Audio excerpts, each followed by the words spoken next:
زوم بالعربي. قصص وخرافات عن آكلي لحوم البشر. بعض تلك القصص يكون صائبا، وقد تم توثيقها إعلاميا، وغالبها خرافات تداولها الناس عبر الزمن لإخافة بعضهم البعض. جيفري دامر، أفظع آكلي لحوم البشر.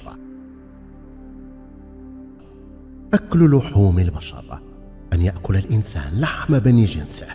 قد يبدو هذا الأمر فظيعا مقززا للغاية، ولكنه كان أمرا عاديا عند بعض القبائل. أما الآن فقد أصبح قليلا ونادر الحصول. جيفري دامر كان قاتلا متسلسلا، وأحد أشهر آكلي لحوم البشر في فترة الثمانينيات والتسعينات. ولد جيفري دامر في 21 ماي من سنة 1960 من واليس الغربية ويسكنسن بالولايات المتحدة الأمريكية. كان صبيا عاديا كباقي الصبية في مرحلة الطفولة. كان خجولا جدا، لكن أساتذته شعروا أنه يعاني من الإهمال الذي نتج عن التوتر الأسري الذي كان يعايشه. فقد نشأ في عائلة مكونة من 4 أفراد. كان دامر الابن الأكبر، ولديه شقيق يصغره بالسن. عاش مع والديه حتى حاولت والدته الانتحار عبر جرعة زائدة من عقار ميبروبامات. انفصل والداه عن بعضهما. تزوج والده بعدها بامرأة أخرى. عند بلوغه سن المراهقة كان وحيدا منعزلا عن الآخرين ومدمنا للكحول. تم طرده من المدرسة الثانوية، مما جعل والده يرغمه على الالتحاق بالجيش، حيث ذكر أحد زملائه بالجيش أنه كان يعذبه هناك. وبعد 2 من الخدمة تم طرده نتيجة إدمانه الكحول. عند خروجه من الجيش لم يكن يرغب بلقاء والده، فبقي مع جدته لمدة 6 سنوات. كانت قد لاحظت عليه تصرفات غريبة وشاذة، بحيث أنه سرق دمية رجل، أو ما يعرف برجل المنكان، الدمية التي تستخدمها المحلات التي تتاجر بالثياب، وكان يمارس شهوته عليها. ثم قامت جدته بطرده من المنزل لأنه اعتقل بتهمة التعري علنا. انتقل للعيش وحده في شقة سكنية، وقد وجد عملا في مصنع للشوكولاتة.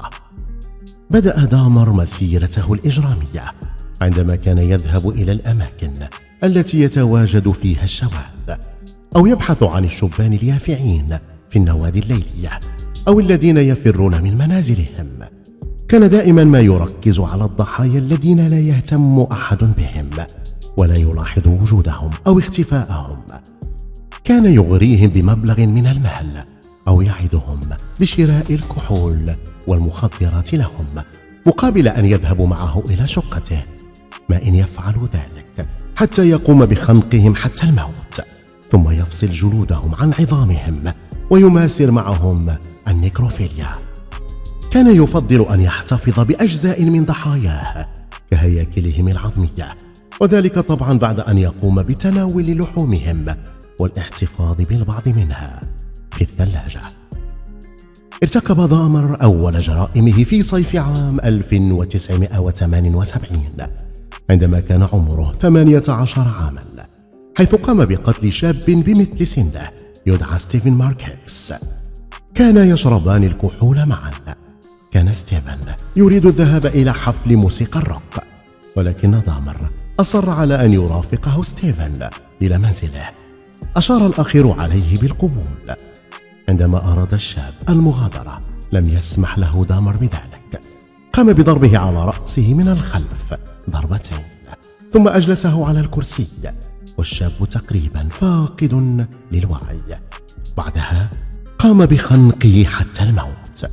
جرده من ملابسه ثم مارس الاستمناء على جثته. في اليوم التالي قام دامر بتقطيع الجثة كي يتمكن من نقلها ودفنها في الفناء الخلفي لمنزله، ولكنه بعد أسابيع أعاد إخراج الجثة. قام بوضعها في الحمض كي يذيب اللحم، وماء انتهى حتى سحق عظام الضحية بالمطرقة. ألقى بمسحوق العظام في غابة كانت قريبة من منزله. في عام 1979 أصر والده على إدخاله الجيش الأمريكي. عين هناك كأخصائي طبي في فورت سام هوستل.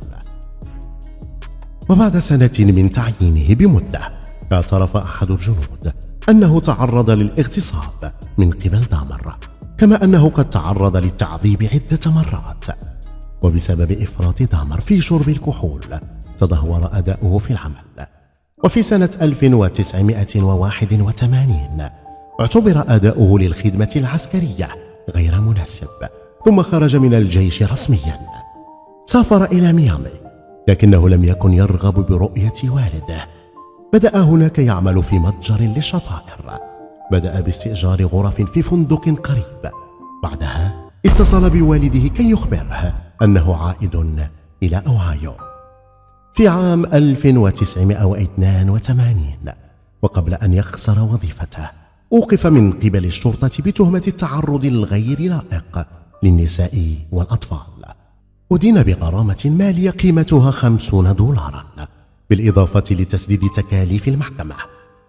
وفي عام 1986 أوقف مجددا بتهمة الاستمناء أمام 2 من الأطفال أعمارهما لا تتجاوز 12، ولكنه برر قائلا أنه كان يتبول فقط.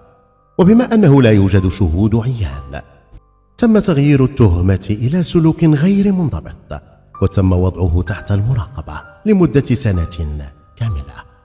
في عام 1987 ذهب دامر مع شاب لاستئجار غرفة في فندق السفير في لوس أنجلوس. وصرح دامر أن نيته كانت فقط أن يمارس الجماع مع الشاب وتعاطي بعض المخدرات. لكن في صباح اليوم التالي وجد الشاب فاقدا للوعي والدم يسيل من فمه مع بعض الكدمات الواضحة على جسده. أضاف أيضا أنه لا يذكر على الإطلاق ما حصل، مما اضطره إلى التخلص من الجثة. اشترى حقيبة كبيرة وضع الجثة بداخلها ثم نقلها إلى منزله.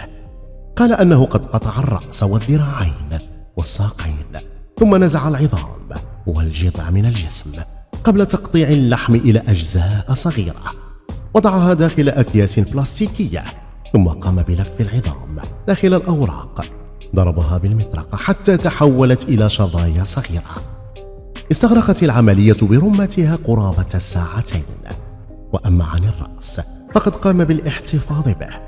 بعد أسبوعين أخذ الرأس ووضعه بقدر يحوي الماء المغلي، ثم أضاف إليه منظفا صناعيا كي يتخلص من اللحم. احتفظ بالجمجمة ليستخدمها بعد ذلك كحافز للاستمناء، لكن الجمجمة تحطمت عند محاولته تبييضها، ولذلك تخلص منها. بعد ارتكابه لهذه الجريمة زاد نشاط دامر في الحانات المثلية. أصبح أيضا يستخدم الحبوب المنومة لتنويم ضحاياه. أما الجريمة التي أثارت جدلا كبيرا هي عند محاولته قتل شاب في سن 14 يدعى جيمس دوكستاتر، الذي أخذه لمنزله. عرض عليه مبلغا بقيمة $50 لالتقاط صورة عارية معه. بعد أن قبل الشاب ذهب لمنزل دامر. قام الأخير بمجامعته ثم حاول قتله، وبالكاد استطاع الشاب الفرار منه. وجد الشاب في الشارع عاريا مع دامر وكان ينزف. اتصلت فتاتان بالشرطة، لكن برودة أعصاب دامر جعلت الشرطة تترك، كما أن عدم إتقان الشاب للإنجليزية لعب دورا هاما.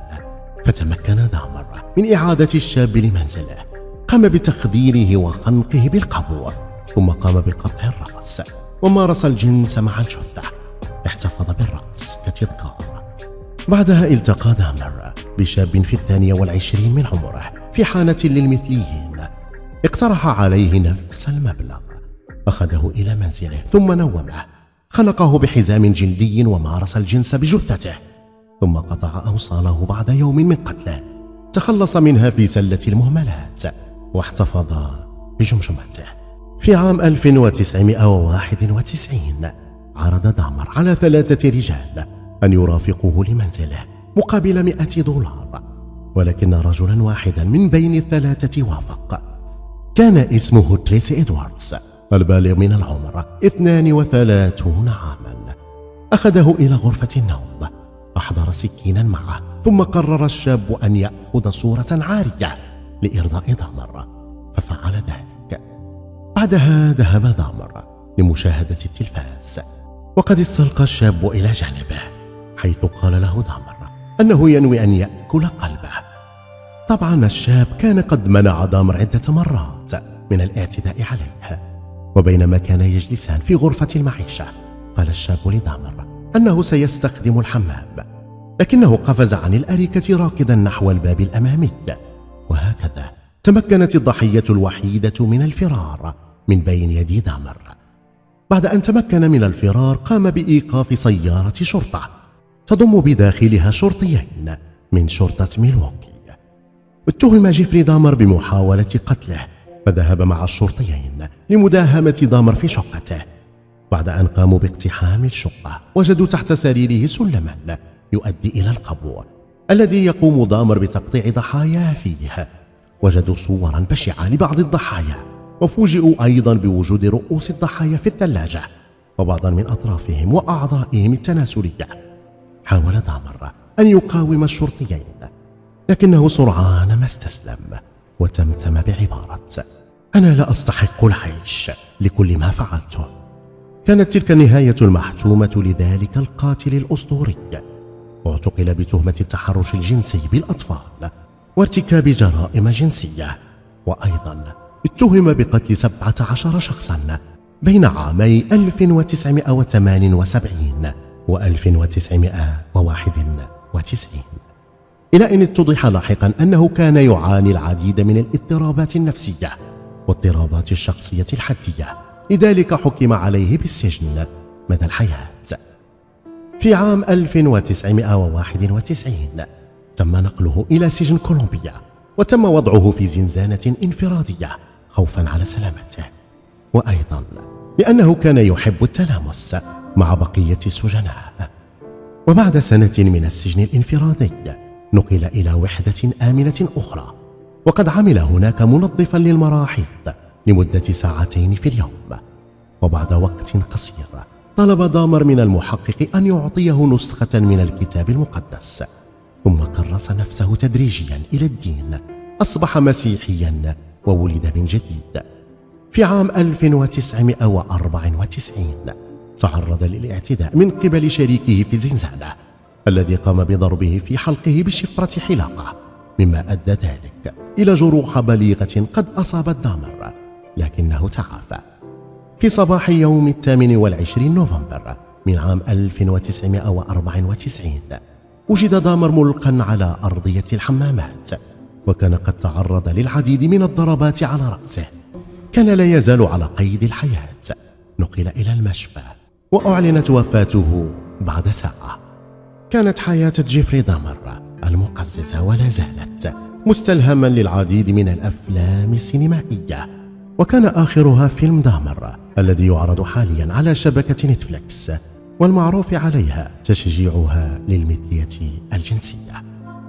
أتمنى أصدقائي الأعزاء أن تكون لكم في حياة جيفري دامر أكبر عبرة، فالشذوذ لا يولد إلا الشذوذ.